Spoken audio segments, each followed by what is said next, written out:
And here's my concern is that this pattern of, I think, abuse, this pattern of out-of-control behavior that we're seeing that's illustrated on the graph that's behind me is not decelerating, it's accelerating.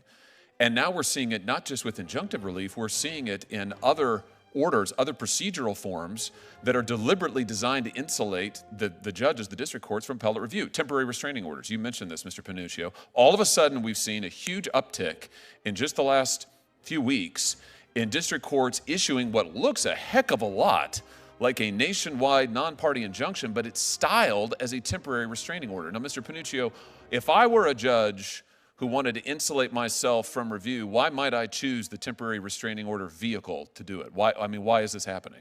Because, Senator, under current precedent, TROs, temporary restraining orders, are not immediately reviewable, unlike a preliminary injunction. So if you are a judge who believes a policy is unlawful and you want to exert power nationwide and you don't want anyone to review, the voters certainly won't. The only people who can do it are appellate judges. So you issue a TRO, then you extend it for another 2 weeks, and for at least a month, you can't be touched by the appellate courts. And has this happened in the last few weeks? It has been happening. We've seen straying beyond the typical preliminary injunction to TROs and other what are being called administrative stays, which also appear to be unreviewable.